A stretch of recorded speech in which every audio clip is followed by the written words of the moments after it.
करने वालों तक पहुंचने के लिए वक्त बहुत कम रह गया है। इसी जंतर मंतर पर अब कई ऐसे लोगों ने प्रदर्शन शुरू किया है जिन्होंने 2018 में staff selection commission general duty constable भर्ती परीक्षा पूरी तरह पास कर ली थी। इसके बावजूद इनमें से हजारों को नौकरी दी ही नहीं गई।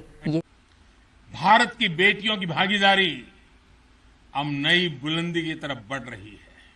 आज तक का इतिहास उठा के देख लीजिए, फाइनल ईयर में अगर किसी लड़की को एनसीसी मिली होगी तो मैंने फाइनल ईयर में एनसीसी इसलिए ली थी कि मैं आगे चल के देश की सेवा कर सकूं। 3 साल एनसीसी करने के बाद, एनएसएस करने के बाद और स्पोर्ट्स में नेशनल लेवल तक खेलने के बाद जब मैं मेरिट लिस्ट से बाहर हूं तो बहुत अखर थी सर कि कम नंबर वाले मेरिट में शामिल है और हम योग्य होके भी यहाँ रोड पर बैठे। नेवी और एयरफोर्स में अग्रिम मोर्चों पर तैनाती के बाद अब आर्मी में भी अब आपके पास कोई विकल्प नहीं है? कोई विकल्प नहीं सर। हम लोग 3 बहन हैं, पापा मजदूरी करते हैं और मैं बड़ी हूँ घर में, तो सबसे बड़ी होने के नाते मैंने यही सोची थी कि सबसे मैं अपने परिवार को संभालूं, अपने परिवार का देखरेख करूं, क्योंकि भाई तो है ही। हम लोग 3 बहन हैं और घर में बड़ी होने के नाते एक लड़के की भांति मैंने अपने आप को बना के रखी हूँ। सरकार से बस यही मांगे कि ऑल मेडिकल फिट को ज्वाइनिंग दी जाए, क्योंकि हम लोग शारीरिक और मानसिक रूप से बहुत प्रताड़ित हो गए हैं। कई लोग ने आत्महत्या कर ली है। ऐसा न हो कि ये जो युवा है देश हित की रक्षा करने के खातिर गलत रास्ते पे आ जाए।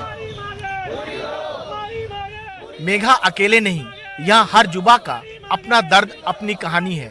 पश्चिम बंगाल के सुष्मिता के घर में कोई कमाने वाला नहीं। अगर हमें नौकरी मिल जाती तो मेरा जो छोटा भाई है वो अच्छे से पढ़ पाएगी, खाना खा पाएगी। तो लगता है आपके सारे सपने आपके लगभग टूट गए हैं?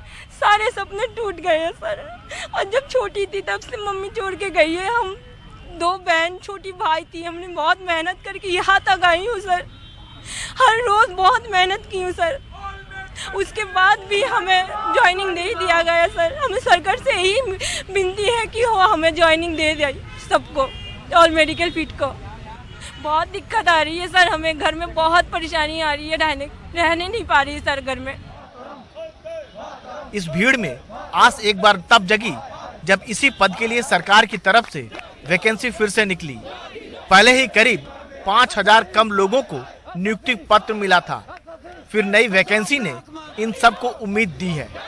इन्होंने सिर्फ 55,000 पदों पे ही कैंडिडेट को ज्वाइनिंग दी है, नियुक्ति पत्र जारी किया है, जबकि हमारे पास जो वैकेंसी निकाली थी इन्होंने 60,210, उसमें 5,000 खाली पद छोड़ दिए हैं। और अभी नित्यानंद राय जी ने अभी संसद भवन में अपना बयान दिया था कि केंद्रीय बलों में 1,09,000 पद जो हैं वो खाली पड़े हुए हैं ऑलरेडी। तो हम 55,000 जो बचे हुए कैंडिडेट हैं उनको क्यों नहीं ले रहे हैं? देश के लिए आप लोग कुछ करना चाह रहे हैं? आप लोग जी, इसीलिए तो हम यहाँ आए, इसीलिए तो हम यहाँ धरने के लिए आए, नहीं तो बैठे रहते घर पे।